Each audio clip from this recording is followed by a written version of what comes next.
Hello everyone, welcome to civil step. आज की class में हम करने वाले हैं पंजाब मास्टर कैडर के प्रीवियस ईयर क्वेश्चन पेपर को सोल्व। ठीक है, शुरू करते हैं आज के सेशन को। इसमें सबसे पहला क्वेश्चन जो आपका है यह है oscillation become damped due to. जो ऑसिलेशन हमारे पास डैम्प्ड बन जाते हैं, मतलब एक टाइम के बाद उसमें एनर्जी लॉसेस आने लग जाते हैं, वो किसकी वजह से होते हैं? वो मेनली हमारे पास फ्रिक्शन की वजह से होता है। इसका आंसर रहेगा आपका डायरेक्ट फ्रिक्शन। ठीक है, जो डैम्पिंग हमारे पास इस तरह से होती है कि हम अगर देखें तो ये कुछ इस तरह से हमारे पास डैम्प्ड मोशन होता है। ठीक है, तो ये डैम्पिंग हमारे पास जो होती है किसकी वजह से हो रही है? जो हमारे पास ये कर्व इस तरह से आ रहा है, ये किसकी वजह से आ रहा है? फ्रिक्शन की वजह से आता है। नेक्स्ट करते हैं क्वेश्चन नंबर 2। क्वेश्चन नंबर 2 में क्या चीज गिवन है? Determine logarithmic decrement if the amplitude of a vibrating body reduces to 1/6 in 2 cycle. इसके लिए एक फॉर्मूला होता है, जो logarithmic डिक्रीमेंट आपके पास आता है उसके लिए एक फॉर्मूला आता है हमारे पास 1/n ln xn divided by xn+1। बस ये फॉर्मूला आपने यूज करना है अगर हमारे पास इतना फॉर्म पूछा है, क्योंकि आपको नंबर ऑफ साइकिल्स पता है। नंबर ऑफ साइकिल कितने हैं यहाँ पे? 2 है। ठीक है, एम्पलीट्यूड के बीच में हमारे पास रेशियो कितना? 1/6, मतलब आपके पास xn/xn+1 की वैल्यू कितनी गिवन है यहाँ पे आपको? 1/6। ठीक है, वैसे इसमें कंप्लीट आगे फॉर्मूला ये भी होता है, ये फॉर्मूला होता है कंप्लीट वैसे। ठीक है, तो बट इसकी रिक्वायरमेंट आपको अभी के लिए नहीं है। लोगरिथमिक डिक्रीमेंट में आपको सिर्फ इतना पार्ट ही निकालना है। तो यहाँ पे फॉर्मूला पुट करोगे 1/2 ln 1/6। इसको सोल्व करोगे तो हमारे पास कितना बनेगा? ये 1/2 है, और इसकी वैल्यू जब आप सोल्व करते हो तो ये आती है हमारे पास -1.79। इसको सोल्व करोगे तो कितना आएगा? ये आएगा आपके पास 0.89। ये बनेगा आपके पास 0.8958। तो ये ऑप्शन नंबर आपका क्या बन जाएगा? इसमें सी बन जाएगा। ठीक है, ये फॉर्मूला आपने ध्यान रखना है लोगरिथमिक डिक्रीमेंट के लिए। नेक्स्ट करते हैं क्वेश्चन नंबर 3। क्वेश्चन नंबर 3 में क्या है? Assuming the age of the earth to be 10⁻10 years. आपको यहाँ पे टाइम गिवन है कि आपका जो एज ऑफ अर्थ है वो कितना है? t is equal to 10⁻10 years. First thing तो हमारे पास आ गई ये। What fraction of the amount of uranium still exist on earth. मतलब कितना अमाउंट हमारे पास बचा होगा यूरेनियम का अर्थ के ऊपर, अगर उसकी हाफ लाइफ कितनी है हमारे पास? ये है। तो टी हाफ भी आपको गिवन है। टी हाफ हमारे पास कितना है? ये है 4.5 इंटू 10⁻9। ये पार्ट आपको गिवन है। तो इसके लिए सिंपल सा फॉर्मूला हमारे पास लगता है, ये होता है n/n0 is equal to 1/2 to the power small n। ठीक है, इसको फर्दर लिखते हैं हम 1/2 t ओवर टी हाफ। तो ये हमने शॉर्ट में लिखा है, एक मिनट इसको चेंज कर देते हैं, कैपिटल टी से ही डिनोट करते हैं इसको। अब इसमें वैल्यूज हमें पता है, ये फ्रैक्शन हमने निकालना है n/n0। जो हमें निकालना है इस क्वेश्चन में बेसिकली ये फ्रैक्शन पूछा कि कितना फ्रैक्शन हमारे पास बचा हुआ है। तो n/n0 से फ्रैक्शन आएगा, तो हम यहाँ पे क्या पुट करेंगे? n/n0 it will be equal to 1/2 to the power, T की वैल्यू कितनी है? 10⁻10 डिवाइड बाय 4.5 इंटू 10⁻9। इससे ये वैल्यू कैंसिल आउट, तो 10 बचा ऊपर, तो 10 डिवाइड बाय 4.5, तो यहाँ पे क्या आएगा? 1/2 to the power 10 divide by 4.5। तो ये 100/45। इसको फर्दर सोल्व करोगे तो कितना बनेगा? ये बनेगा 1/2 टू द पावर 2.22। जब इसको सोल्व करते हैं कंप्लीट, तो सोल्व करने पे हमारे पास इसके अराउंड वैल्यू बनती है, जो 0.2143 है, इसके अराउंड हमारे पास वैल्यू बनेगी। तो आंसर क्या आएगा इसका? Option number A. A is the correct option. वैसे भी चेक कर लो, अगर आप 1/2 का 2.22 ना करके ये कर लो, तो इसको सोल्व करोगे तो कितना बनेगा? 1/4। 1/4 किसके अराउंड होता है? 0.25 के अराउंड। तो 0.25 के अराउंड कौन सी वैल्यू है? सिर्फ ये वाली वैल्यू है, तो इसका बनेगा आपका ऑप्शन नंबर ए। नेक्स्ट करते हैं क्वेश्चन नंबर 4। क्वेश्चन नंबर 4 में आगे क्या चीज गिवन है आपको? Kinetic energy of alpha particle emitted in decay. आपके पास काइनेटिक एनर्जी गिवन है किसमें? जब आपके पास यहाँ पे एक अल्फा पार्टिकल डीके कर रहा है इसमें से, इस वाले न्यूक्लियाई में, is measured to be 4.78 mega electron volt. आपको kinetic energy of alpha particle given है। यहाँ पे काइनेटिक एनर्जी आपको गिवन है ऑफ अल्फा पार्टिकल कितनी है? ये हमें गिवन है यहाँ पे 4.78। ठीक है, मेगा इलेक्ट्रॉन वोल्ट। अच्छा, इसका एक फॉर्मूला होता है, अगर आपने काइनेटिक एनर्जी निकालनी की होती है हमारे पास A-4 divide by A into Q. ठीक है, बट हमें क्या निकालना है यहाँ पे? क्यू वैल्यू निकालनी है। तो क्यू वैल्यू के लिए क्या करेंगे? हम इसको अपोजिट करेंगे। Q is equal to A divided by A-4, साथ में यहाँ पे into kinetic energy of alpha particle, ये फॉर्मूला बन जाएगा। ठीक है, तो इसके अकॉर्डिंग हमने चीजें करनी है, तो वैल्यूज पुट करते हैं यहाँ पे इस फॉर्मूले के अकॉर्डिंग। नीचे वाला ये नहीं यूज होगा यहाँ पे, क्योंकि काइनेटिक एनर्जी तो आपको पहले से गिवन है। जब काइनेटिक एनर्जी आपको गिवन होती है तो फॉर्मूला ये वाला यूज करेंगे। ठीक है, तो क्यू वैल्यू आपको निकालनी है, तो ए कितना है यहाँ पे 226 डिवाइडेड बाय 226 माइनस 4 इंटू में आपके पास आएगा 4.78 मेगा इलेक्ट्रॉन वोल्ट। इसको सोल्व करेंगे कितना बनेगा 226 डिवाइड बाय 222 इंटू में 4.78। जब इसको पूरा कंप्लीट सोल्व करते हैं तो इसमें वैल्यू आपकी क्या बनती है, ऑप्शन नंबर बी ये बनेगी। इसको सोल्व करेंगे तो बनेगा 4.86 मेगा इलेक्ट्रॉन वोल्ट। एक बार कर लेना कैलकुलेटर से आप। ठीक है, एक स्टेप ही बचा है तो कैलकुलेटर से आप कर सकते हो उसको। नेक्स्ट करते हैं क्वेश्चन नंबर 5। क्वेश्चन नंबर 5 में क्या चीज गिवन है आपको, what is the ground state spin and parity of 27Al13, मतलब एल्यूमिनियम की आपको ground state spin parity value बतानी है। ठीक है, तो इसमें आपके पास क्या चीज गिवन है 27Al13। अब यहाँ पे नंबर ऑफ न्यूट्रॉन्स निकालते हैं, कितने आएंगे 14 आएंगे, 27 माइनस 13 इज 14। देन आपके पास नंबर ऑफ प्रोटॉन कितना है 13 है, तो इसका कोई भी कंट्रीब्यूशन नहीं होगा स्पिन पैरिटी वैल्यू में। कंट्रीब्यूशन किसका है 13 का है, इसका है कंट्रीब्यूशन। तो इसके अकॉर्डिंग अगर आप करोगे तो आपके पास क्या बनेगा इसका 1s1/2, इसमें कितने इलेक्ट्रॉन्स 2। देन 1p 3/2, इसमें कितने इलेक्ट्रॉन 4। 1p 1/2, इसमें कितने इलेक्ट्रॉन 2। कितने फिल करने हैं 13 करने हैं, तो कितने हो चुके हैं 10 हो चुके हैं, सॉरी 8 हो चुके हैं। उसके बाद हमारे पास कहां पे आएंगे, ये आएंगे 1d 5/2, 1d 5/2, इसमें कितने आ सकते हैं टोटल 6 आ सकते हैं। कितने फिल करने हमने यहाँ पे सिर्फ 5 फिल करने, तो यहाँ पे आ जाएंगे लास्ट। ठीक है, तो 5/2 तो किसकी वैल्यू है हमारे पास, जे की वैल्यू है, जे हमारे पास 5/2 है। पैरिटी वैल्यूज कैसे निकालते हैं, पैरिटी निकालने का तरीका होता है p = -1 to the power l। l क्या है यहाँ पे, l है d, d के अकॉर्डिंग l की वैल्यू कितनी होती है 2 होती है, तो यहाँ पे आएगा -1 टू द पावर 2। तो इसका अपने पास क्या बन जाएगा +1। तो ये 5/2 पॉजिटिव हमारे पास रहेगी इसकी स्पिन पैरिटी वैल्यू। इस तरह से हम इसको कैलकुलेट करते हैं 5/2 पॉजिटिव, तो इसका क्या बन गया आपका ऑप्शन नंबर ए। ठीक है, नेक्स्ट क्वेश्चन करते हैं क्वेश्चन नंबर 6। क्वेश्चन नंबर 6 में क्या है, calculate the minimum energy of gamma rays necessary to disintegrate a deuteron into a proton and neutron. मतलब कितनी एनर्जी आपको रिक्वायर्ड है गामा रे फोटोन की कि वो डिसइंटीग्रेट कर दे ड्यूट्रॉन को, किसमें प्रोटॉन में और न्यूट्रॉन में। ठीक है, तो आप इसकी इक्वेशन कैसे बनाओगे, gamma ray photon plus deuteron मतलब 2h1 किसमें चेंज हो रहा है प्रोटॉन, दैट इज 1h1 और प्लस आपके पास एक न्यूट्रॉन। ठीक है, तो कितनी एनर्जी रिक्वायर्ड है इस गामा रे फोटोन को इसको तोड़ने के लिए, कि किसमें प्रोटॉन में और न्यूट्रॉन में। मतलब ड्यूट्रॉन को अगर प्रोटॉन और न्यूट्रॉन में तोड़ना है तो गामा रे फोटोन की कितनी एनर्जी रिक्वायर्ड है, तो गामा रे फोटोन को उधर ही रखो, बेसिकली एनर्जीज की फॉर्म में। एनर्जी अगर इसकी निकालनी है तो इसकी एनर्जी को उधर रखना है, बाकी हम energy of proton plus energy of neutron minus of energy of deuteron, ऐसे करेंगे कैलकुलेट। तो इनके जो मासेस गिवन है हमें एएमयू में, तो ये मासेस हम करेंगे इसमें साथ में हम मल्टीप्लाई करेंगे एक तरह से 931.5 की, क्योंकि मेगा इलेक्ट्रॉन वोल्ट में आपके ऑप्शन आ रहे हैं। तो सबसे पहले प्रोटॉन का मास कितना है, ये है 1.00759 प्लस 1.00898, इन दोनों के मास को प्लस करना है, इसमें से ड्यूट्रॉन का मास माइनस करना है हमने 2.01471।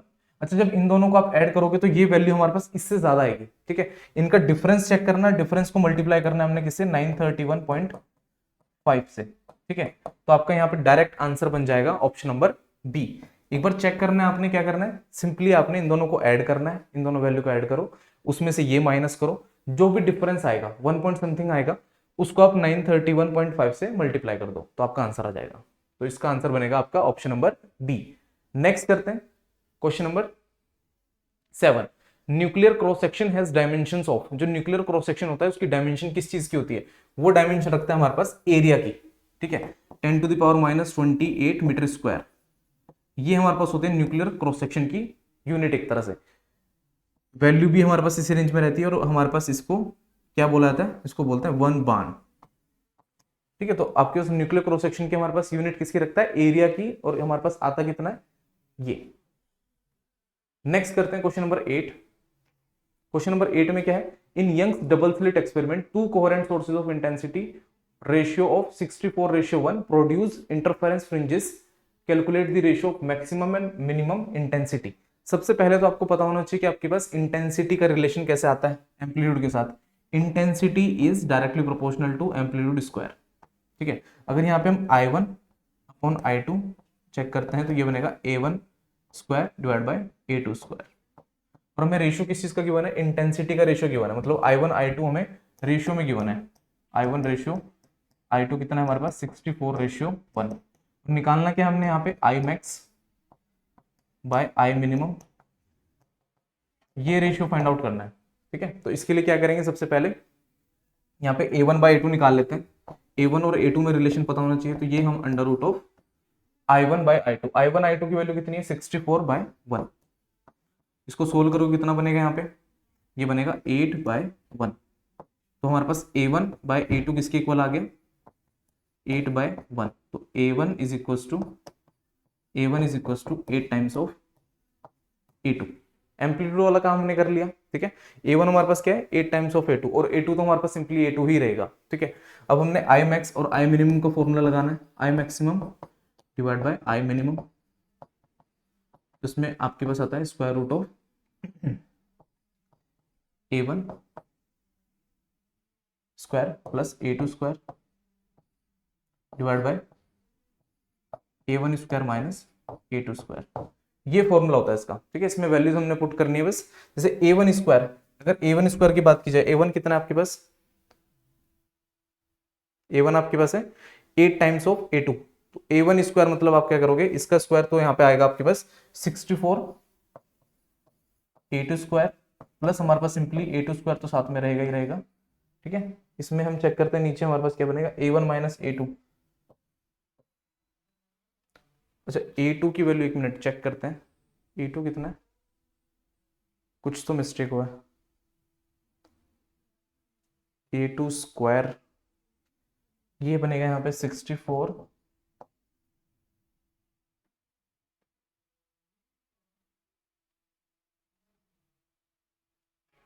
Okay okay okay okay okay, ठीक है, इसको थोड़ा मिस्टेक है इसमें, एक मिनट इसको सोल्व करते हैं। ये लास्ट रिलेशन था हमारे पास। ठीक है, इसको भी हटा देते हैं एक मिनट के लिए। अब इसमें देखते हैं, जो आपके पास ना आई मैक्स और आई मिनिमम का रेशियो फाइंड आउट करना है, तो हमारे पास यहाँ पे आपके पास सिंपली क्या रहेगा, ये बनेगा आपके पास A1 प्लस A2 का square divide by A1 minus A2 का स्क्वायर। ठीक है, A1 कितना है आपके पास, ये है 8 times of A2, 8 times of A2 plus हमारे पास क्या आएगा यहाँ पे A2 और इसका स्क्वायर चल रहा है, इसका स्क्वायर चल रहा है साथ में। ठीक है, तो यहाँ पे नीचे हमारे पास क्या बनेगा 8A2 माइनस ऑफ A2 का स्क्वायर, और इस पे होल आपके पास क्या रहेगा, सॉरी, तो यहाँ पे कितना बनेगा आपके पास, ये इनको आप सम करोगे तो 9A2 का स्क्वायर मतलब 81, A2 स्क्वायर बन गया, और नीचे हमारे पास क्या बनेगा यहाँ पे 7 का स्क्वायर मतलब 49 A2 स्क्वायर।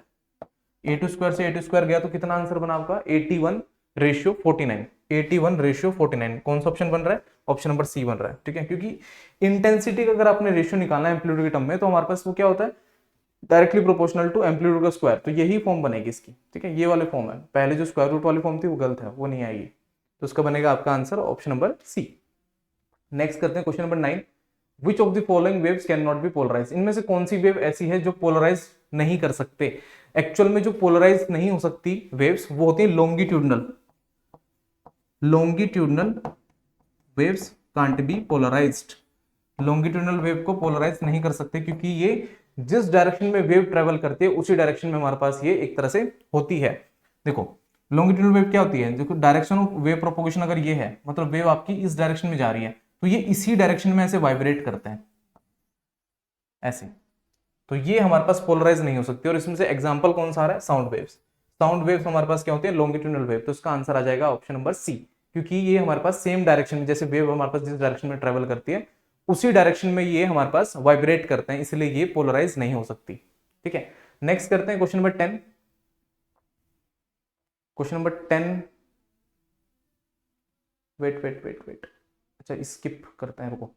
ये question number 11, when a light wave is reflected at the surface of an optical denser medium then change in the phase differences. अगर हमारे पास वेव, एक लाइट वेव रिफ्लेक्ट हो रही है ऑप्टिकल डेंसर मीडियम में, ठीक है, तो उसका फेज कितना आता है? उसका फेज आएगा डायरेक्ट 180 डिग्री।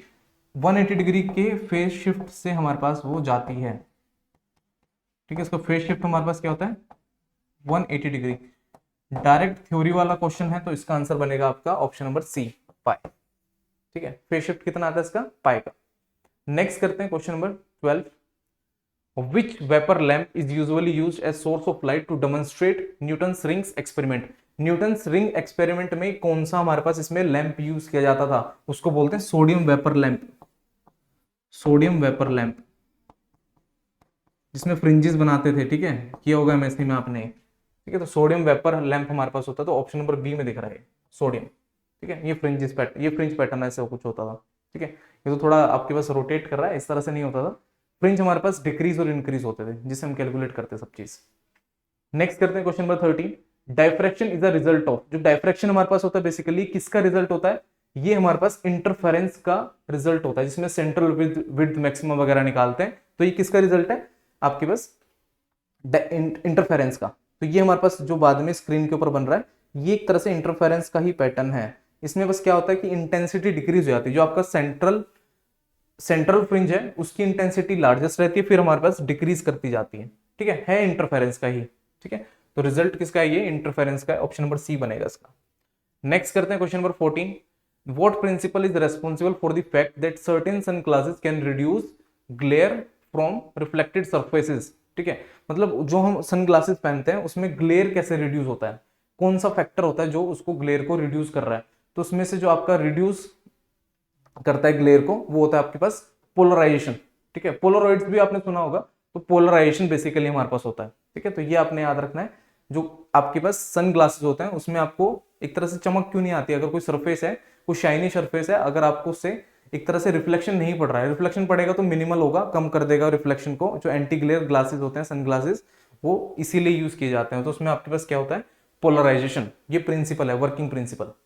नेक्स्ट करते हैं question number 15, one beam of coherent light travels path P1। एक बीम है जो कोहेरेंट लाइट है बेसिकली। कोहेरेंट हमारे पास कौन सी लाइट होती है? जिसका एम्पलीट्यूड अप्रोक्सीमेटली एक हो, मतलब सेम हो, और आपके पास उसका कांस्टेंट फेज डिफरेंस हो, ठीक है, उसको हम बोलते हैं कोहेरेंट लाइट। मतलब सिंगल सोर्स से ही लाइट आ रही है, ठीक है। Travels path P1 in arriving at point Q, point Q के ऊपर आ रही है। And another coherent beam travels path P2, नए पाथ P2 से आ रही है और सेम पॉइंट पे आ रही है Q पे। If these two beams are to interfere destructively, the path difference P1 minus P2 must be equal to।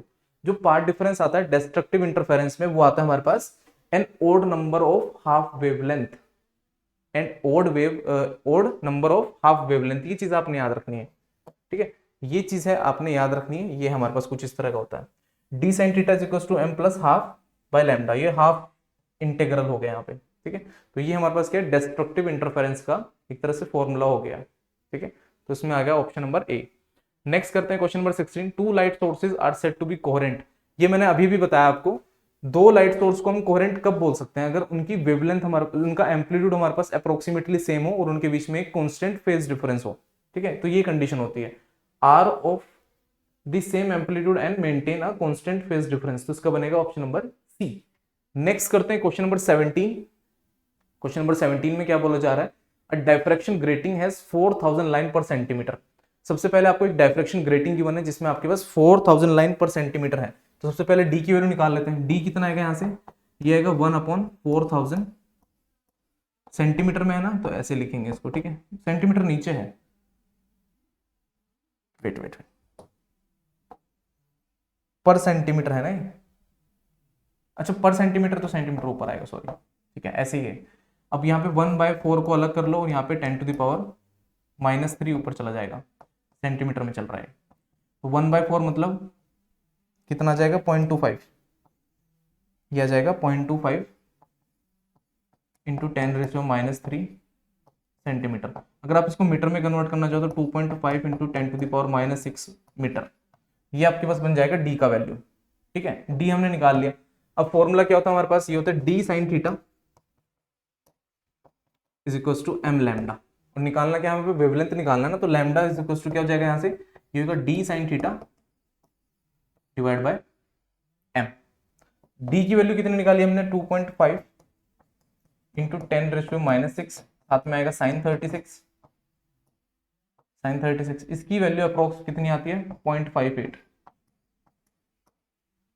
Divided by M. M कितना है यहाँ पे आपको, थर्ड ऑर्डर मैक्सिमम गिवन है, तो थर्ड ऑर्डर मतलब एम की वैल्यू कितनी है यहाँ पे 3 है, ऑर्डर कितना है 3 है। अब इसको पूरे को कंप्लीट जब मल्टीप्लाई करके सोल्व करते हो आप, तो हमारे पास इसका आंसर जो बनेगा ये बनेगा about 490 nanometre, 490 nanometre is the answer. ये इस तरह से आपने करना था, ठीक है। नेक्स्ट करते हैं question number 18। You can hear people around a corner but you can't see them because light waves. Corner के अबाउट क्या चीज होती थी, कौन सा फिनोमेना यहाँ पे आता था, डायफ्रैक्शन, ठीक है।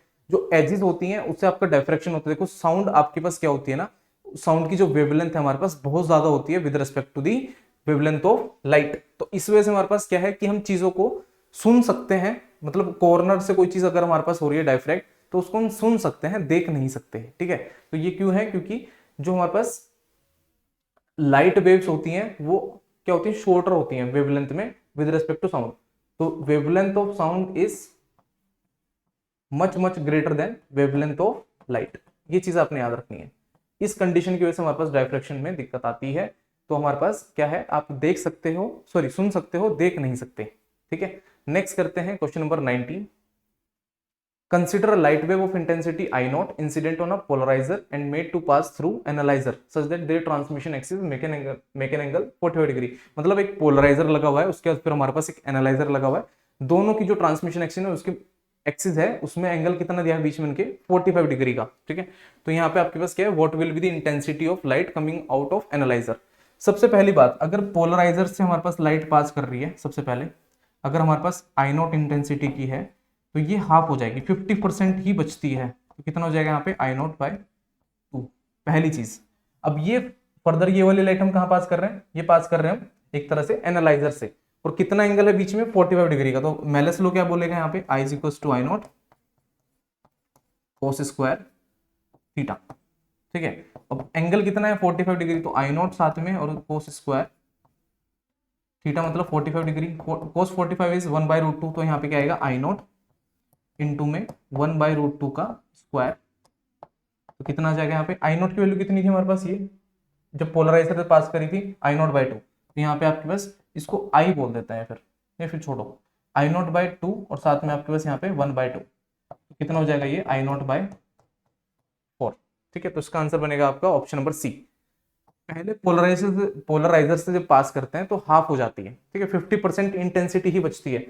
फिर उसके बाद फिर हमने एक एनालाइजर लगा रखा है, इस एनालाइजर से जब पास करेगी कितने एंगल पे ट्रांसमिशन एक्सिस, ये 45 डिग्री से हमने टिल्ट कर रखा है, तो ये हमारे पास कुछ ऐसे फॉर्मूला बनेगा, और उसके बाद लास्ट में जो इंटेंसिटी हमारे पास बचेगी वो बचेगी आई नॉट बाय 4।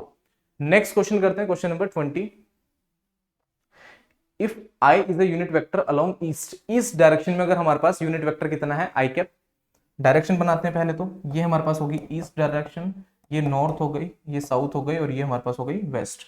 अब किस डायरेक्शन में आपको आई कैप गिवन है, ये गिवन है आपको अलोंग ईस्ट, तो मतलब इस डायरेक्शन में आपके पास आई कैप है, ये रहा। नेक्स्ट है and J cap a unit vector along south, south में आपका जे कैप है, ये रहा नीचे, ये है साउथ में जे कैप।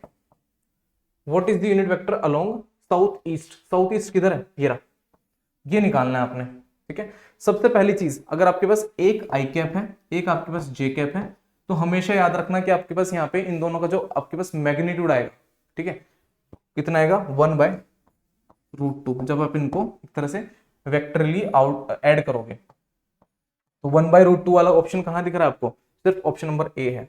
और कौन से क्वाड्रेंट में पड़ रहा है, नीचे वाले में। इसमें आई कैप भी नेगेटिव हो जाएगा और इसमें जे कैप भी नेगेटिव हो जाएगा, तो क्या बनेगा आपके पास minus of I cap minus of J cap divide by √2, ये चीज ये आपने याद रखना है। तो इसका बनेगा आपका ऑप्शन नंबर 1, ठीक है, ए इज द करेक्ट ऑप्शन, ठीक है। ये था आज का लास्ट क्वेश्चन, मिलते हैं नेक्स्ट सेशन में, तब तक के लिए bye, thank you so much.